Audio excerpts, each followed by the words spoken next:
Lesson 16. So we meet again in our attic. We have cleaned up the place a bit and discovered a few fresh items. Some of them will perhaps shine a little ray of light onto a doubt which you have for some time. Look at this for a start. Here is a letter which we received some time ago. It says, "Shall I read it to you?" You write much about fear. You say that there is nothing to be afraid of except fear. In your answer to my question, you told me that it was fear that was keeping me back, preventing me from progressing. I am not conscious of fear. I do not feel afraid. So, what can the matter be? Yes, that is quite an interesting problem. Fear. Fear is the only thing that can hold one back. Shall we have a look at it? Sit down a moment. Let us discuss this problem of fear. All of us have certain fears. Some people are afraid of the dark, others are afraid of spiders or of snakes, and some of us may be aware of our fears. That is, we have fears which are in our consciousness. But wait a moment, our consciousness is only a tenth of us. Nine tenths of us are subconscious. So what? So what happens if the fear is in our subconscious? Often we will do things under some hidden compulsion, or we will refrain from doing something because of a hidden compulsion. We do not know why we do a certain thing. We do not know why we cannot do a certain thing. There is nothing on the surface.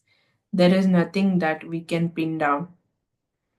We act irrationally, and if we want to a psychologist, if we went to a psychologist and we lay on that couch for long hours, at last it may be dragged out of our subconscious that we had a fear because of something that happened when we were small babies. The fear would be hidden from our awareness, working at us, nagging at us from our subconscious. It would be like termites attacking a wooden framed building. The building, to all cursory inspections, would appear to be sound, flawless, and then, almost overnight, it would collapse under the influence of those termites. The same happens in the matter of fear. Fear does not have to be conscious to be active. It is most active when it is subconscious because then we do not know that it is there, and not knowing that it is there, there is nothing we can do about it. Throughout the lifetime of all of us, we have been subjected to certain conditioning influences. A person who has been brought up as a Christian will have been taught that certain things are not done, certain things are distinctly forbidden. Yet, people of a different religion, brought up differently, are permitted to do such things. So, in looking into the question of fear, we have to examine what has been our racial and family background. Are you afraid of seeing a ghost? Why? If Aunt Matilda was kind hearted and gorgeous and loved you dearly during her lifetime, there is no reason whatever to suppose that she is going to love you less when she has left this life and has gone on to a far better stage of existence. So, why fear the ghost of Aunt Matilda? Fear, we fear the ghost because it is something alien to many of us. We fear a ghost because it may have been taught in our religion that there are no such things and that one cannot see a ghost unless one is a saint or an associate of saints or something. We fear that which we do not understand, and it is worth thought that if there were no passports, no language difficulties, there would be less wars because we are afraid of the Russians or the Turks or the Afghanis or something else because we do not understand them. We do not know what makes them tick or what they are going to do against us. Fear is a terrible thing. It is a disease. It is a scourge. It is a thing that corrodes our intellect. If we have certain reservations about a thing, then we must dig down and find out why. For instance, why do certain religions teach there is no such thing as a reincarnation? One obvious example is this. In the days of long ago, the priests had utter power and they ruled people by terror, by thought of eternal damnation. Everyone was taught that they had to make the best of this life because there would be no other opportunity. It was known that if people were taught of reincarnation, they might tend to slack in this life and pay for it in the next. In connection with this, it used to be perfectly permissible in the China of long ago to contract a debt in this life to be paid in the next. It is also worth remarking that China became descendant because the people believed so much in reincarnation that they did not bother much in this life. Instead, they just sat around taking their canaries out in cages under the trees at night and deciding that they would make up for it in the next life. This one would be more or less of a vacation. Well, it did not work that day, and so the whole Chinese culture became descendant. Once again, examine yourself, your intellect, your imagination. Give yourself deep analysis and find out what it is that your subconscious is trying to bottle up. What it is that is making you so afraid, so worried, so jittery about certain things. When you dig that out, you will find that there are no more fears. It is fear which stops people from doing astral traveling. Actually, we well know astral traveling is remarkably simple, that there is no effort to it. It is as simple as breathing, and yet most people fear it. Sleep is most Sleep is almost death. Death. Sleep is a reminder of death. A reminder that eventually we shall go off into a deep sleep, and we wonder what will happen to us when death instead of sleep claim us. We wonder if during our sleep someone will sever our silver cord and we will be off. That cannot happen. There is no danger in astral traveling. There is only danger in fear. In fear that you know, and more danger in fear that you don't know. We suggest again and again get down to this problem of fear. That which you know and understand is not fearsome. So get to know and understand what it is that you know you now fear. We devoted a lot of time that little incident. Did we not? We must move on, for there is much yet to engage our attention, much yet to be dealt with before we can draw the curtains on this lesson and move on to the next.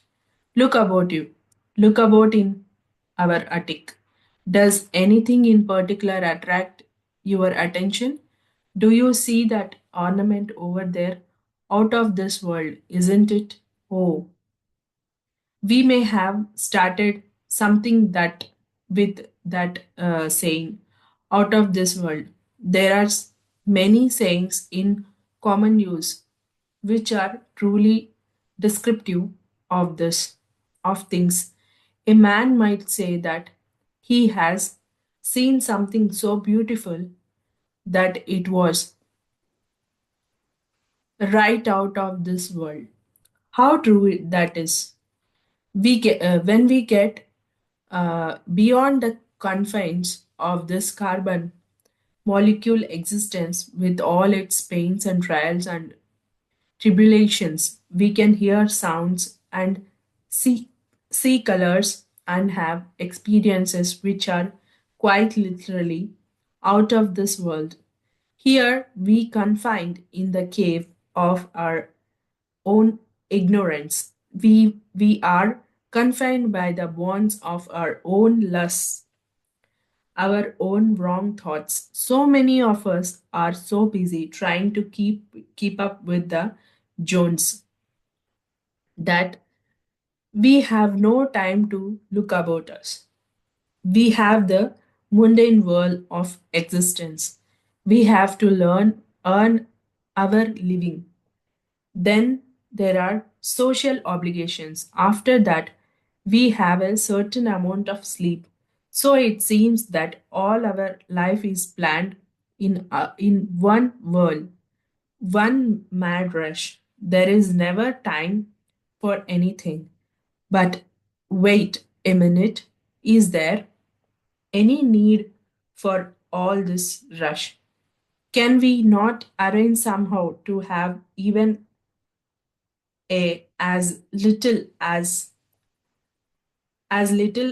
half an hour each day and devote it to meditation? If we will meditate, we can get right out of this world. We can, with a little practice, get into the astral and into the next world. The experience is exhilarating, elevating. When we elevate our spiritual thinking, we increase our rate of vibration, and the higher we can perceive on our piano scale. Do you remember that scale? The more beautiful the experiences which we may undergo out of this world should be our objective, of course. We want to get out of this world when we have experienced our lessons, but not before. Look again at our classroom experiences. Many of us may have been heartily sick of staying in stuffy classroom on a warm summer's day, listening to the droning voice of a teacher churning out stuff which really had no interest for us, who wanted to know about the rise and fall of a certain empire. We felt we should be much better off out in the open. We desired above all things to get away from that classroom, that hot and stuffy room with the dull voice droning on. But we could not do so if we had just run out there, would have been sure retribution from the teachers. If we had skipped our lessons, we should have failed our examinations. And instead of passing on to another grade, we should have been kept back in that same monotonous classroom with another lot of students who would look upon us as courtesies and dunces because we failed to make the grade. Let us not then get out of this world permanently until we have learned that which we came to learn. We can look forward confidently to joys, to ease, and to spiritual perfection when we leave this world for that which is so much more glorious. We should always keep in mind that we are here as one serving a prison sentence under particularly doleful conditions. We cannot see how dreadful this earth is while we are here, but if you could move out now and look down, you would have quite a shock. You would be most unwilling to return. That is why so many of us cannot do astral traveling because unless one is prepared, it is indeed an unpleasant experience to return. All the joy is the other side. Those of us who do astral traveling look forward to the days of our release, but we also make sure that while we are in our prison cell, we behave as best we may, for if we do not behave, we lose our remission time. So let us do the best we can upon earth so that when we come to pass from this life, we are prepared and ready for the greater things of the life beyond. It is worth the small effort involved in living here. We seem to be busy in our attic, shifting items, knocking the dust off, some which have been sorted for a long time. But let us move on to the other side of this room. Let us look at another side of another little item. Many people think that seers are always looking at one aura, always reading one's thoughts. How wrong they are. A person with telepathic ability or the power of clairvoyance is not always reading thoughts or examining the aura of friends or enemies. Some of the things we should see would be far too unpleasant, far too unflattering. Some of them would indeed burst the balloon of our own imagined importance. There is too much else to do. We have in mind a certain person who sometimes visits us. Shall she will start a sentence and utter 3 or 4 words and then trail off with, but I don't have to tell you anything, do I? You know everything by just looking at me, don't you? That is not so. We could know everything, but it would be morally wrong to do so. Have no fear about seers, occultists, clairvoyants, and others, for if they are of good morals, they will not be peering at your private affairs, even with your invitation.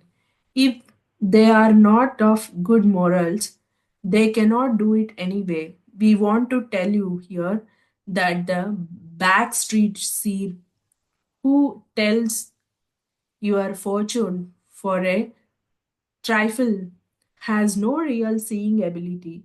She is usually a poor old woman who cannot make money in any other way. Probably at some time she had clairvoyant abilities, but you cannot do such things on a commercial basis. But commercial basis. You cannot tell a person clairvoyantly things about themselves for money because there are mere fact of the passing of money causes the telepathic ability to wane, and the back street seer cannot always see, yet if she has taken money, then she must put on some sort of a show. Being quite a good trained psychologist, she will let you do the talking and will then tell you the things that you told her, and you, being deluded by the term seer, will exclaim with wonder at how accurately she has told you what you want to know. Have no fear that clairvoyants are looking at your affairs. Would you be happy if you thought that you were busy in your own home writing, in your own home, writing a letter maybe, and someone came to your room, peered over your shoulder, and read what you were writing?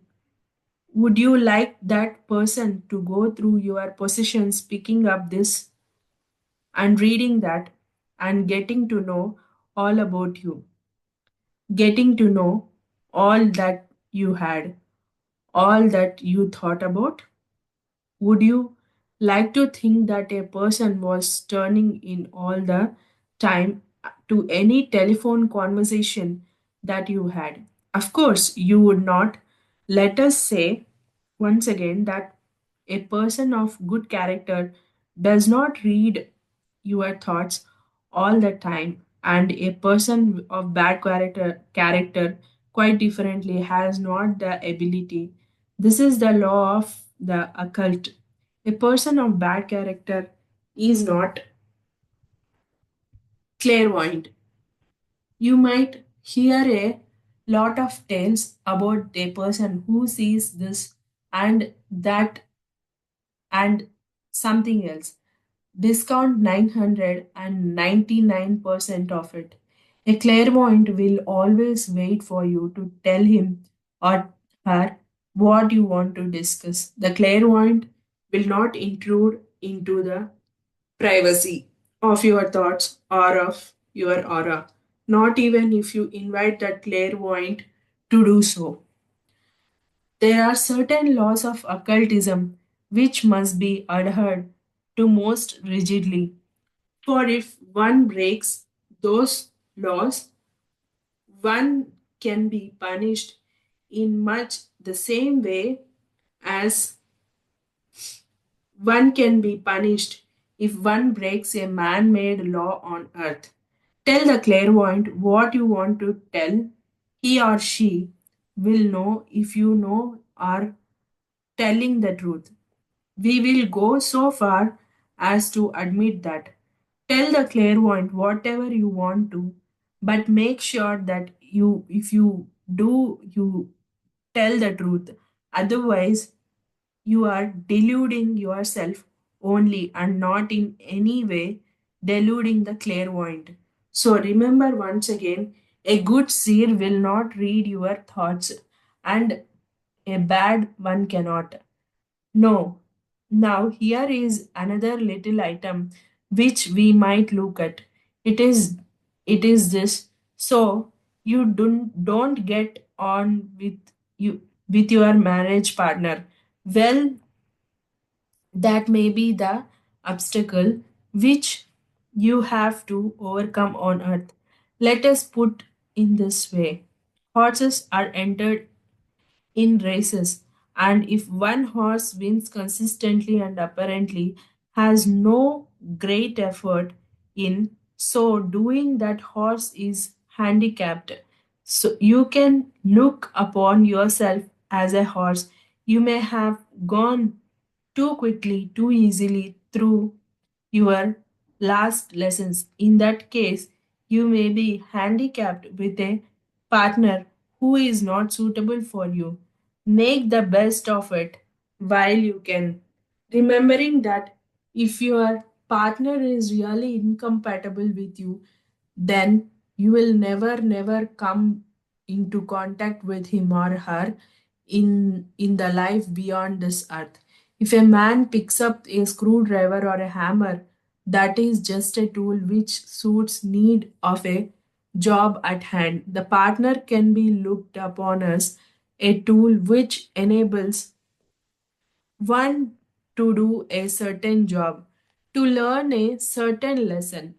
A man may become attached to a screwdriver or a hammer, may become attached to it because it enables him to do a job that he has to do. But you may be sure that a man will not be so attached to his hammer or his screwdriver that he will want to take it with him to the other side. There is so much said and written about the glory of humanity, but we are going to say that humans are not the greatest form of life. Humans on earth, for example, are truly a rather scruffy lot, sadistic, selfish, and self seeking. If they were not, they would not be upon this earth, because people come to this earth in order that they may vary, they may learn how to overcome just those things. Humans are greater indeed when they get beyond life, but let us again make sure that we understand that if we have an unsuitable marriage partner here or unsuitable parents, it may be because we planned that as something which we have to overcome. A person may have a vacation or uh, inculation. They may, for instance, deliberately take a dose of smallpox in order that they may be protected from a more severe and perhaps fatal dose later on. So it is that our marriage partner or our parents may have been chosen in order that we could learn certain lessons from associating with them, but we do not have to meet them again after we have finished this life. In fact, we cannot meet them if they are incompatible with us, for we must repeat, when we are on the other side of death, we are living in harmony. And if people are not in harmony with us, they cannot associate with us. Many of us can indeed take comfort from that, but the shadows of night are closing in. The day is coming to an end. We feel that we should not detain you any longer, for you will have much to do before the night falls. Let us leave the attic and close the door gently behind us. Close the door upon all the treasures contained therein. Let us descend those aged creaking stairs again and go our separate ways in peace.